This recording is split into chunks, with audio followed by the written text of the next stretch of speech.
Hey guys, welcome back to my channel. My name is Lucy. I am the owner of Root and Dagger. We are a health and wellness online store where we sell bulk herbs. We have herbal salves. We have herbal body oils. We also have some crystals, I believe, available in our shop.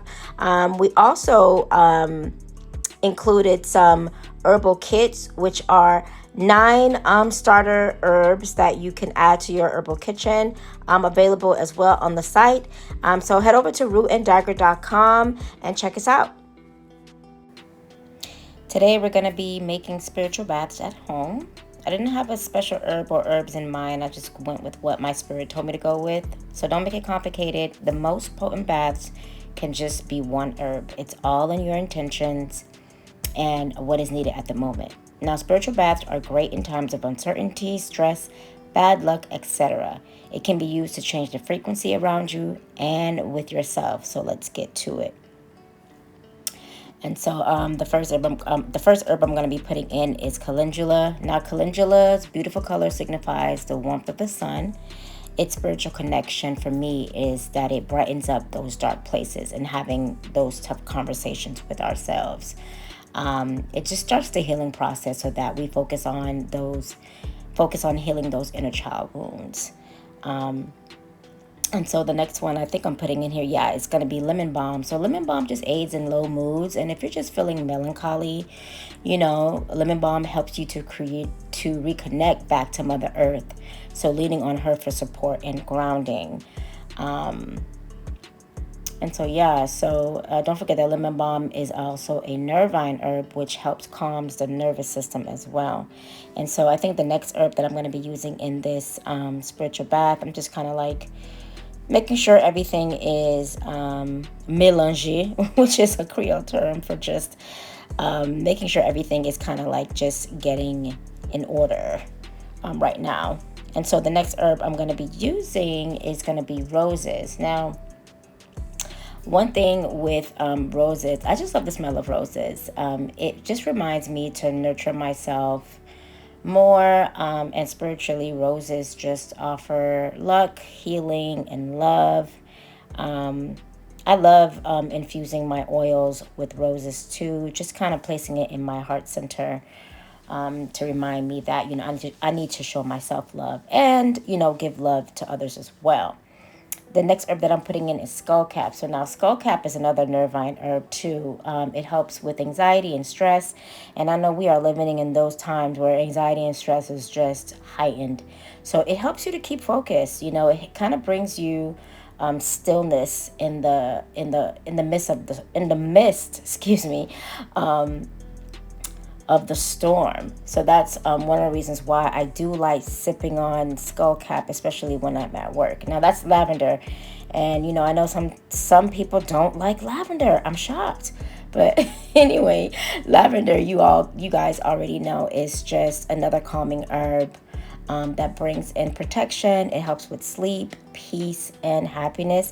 And what I'm going to do again is just kind of combine everything together, just so that I make sure that everybody is kind of I'm putting in my energy into the spiritual bath as well, and my intentions and, all the good thoughts that I'm thinking of when doing this bath. That's what you want to do. You kind of want to just think positive, whatever energy you're trying to bring in, as you're putting all your herbs together. And I believe the next one that I'm putting in now is motherwort. I love motherwort because it reminds me of my mom. I lost my mom some years ago, and I miss her motherly advice. And leaning on motherwort helps soothes and helps me to remember, that my womb space and my heart needs nurturing. And so, I hope you guys have that herb in your herbal pantry, because it's an amazing herb to work with. And another great herb too is red raspberry, especially in times of for women, when you're on your cycle. This herb helps to restore the womb space. We carry so much energy there. As women, we carry energy in our womb space, and it's important to find ways to release those unwanted energies. This herb, think of it as a protector of your womb space. Okay, so again, that's red raspberry. And so, yeah, remember, spiritual baths don't have to be complicated. It's really whatever spirit is telling you to put in. I kind of was just going with the flow, whatever I was hearing, whatever that needed. Whatever that needed to be in this bath. I didn't go in saying I'm getting A, I'm getting B, I'm getting C. It was just like grab this, grab that, grab this. And that's usually how it is, when you're asking spirit to help you with creating something. It's like, okay, open up or be receptive so that you can hear what spirit is trying to tell you. And that one is chamomile. Chamomile is another good one too. It's another calming herb that helps settle your nerves as well. It's a perfect addition to baths when you're not feeling at your best. And it's just really a lot of heavy energy going on right now. And so we all need a little TLC. So you can do this at home. Some of the herbs you probably already have in your pantry and in your cupboard and you don't even know. So again, I'm just, intermingling the herbs together, so that it's all dispersed evenly. I did add some more chamomile to this bath as well. I don't know, I guess my spirit said it needed some more. But the last herb, the last herb that went into this bath is oat straw. And if you know anything about oat straw, this herb can be your ally when you need grounding, especially with your emotions.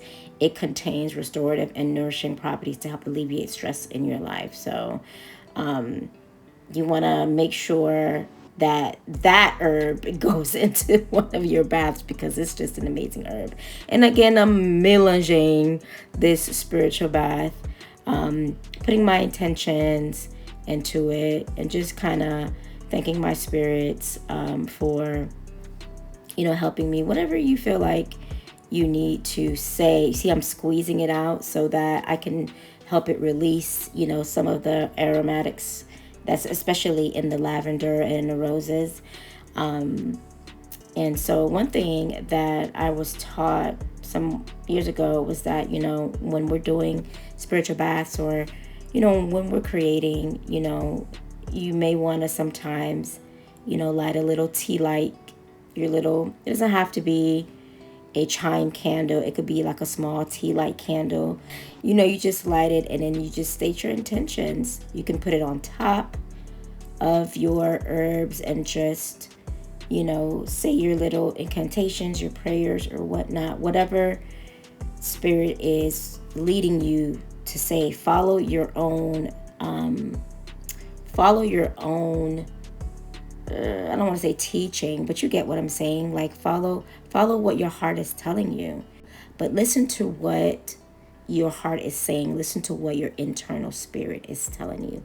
And so once that is done, I usually like to just leave the candle and let it just burn out on its own. So it's going to take some time. Okay. So you may want to do this either the day before or earlier that day, so you have time to do the bath later. And one of the things that I forgot to mention is that we do have an ebook for spiritual bath. It's a guide. You can use the guide to the T, or you can omit. You can add however you feel spirit is moving you to. But it's for those who kind of don't know how to create a spiritual bath or what to do when making herbal baths.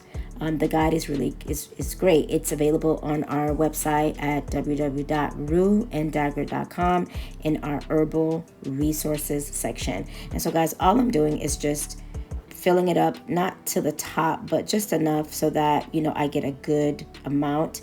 And you can steep this. You can add this straight to your bath water if you like, or if you like to let it boil, bring some water in a pot and let it boil. You can do that as well. There's a variety of ways you can do this. I personally like to add it to some water and let it boil and then add it to my bath. And so that's it, guys. That is all. If you found this video helpful and it brought you some value, please feel free to share it with others who may also benefit as well. Take care, y'all, and I'll catch you on the next one.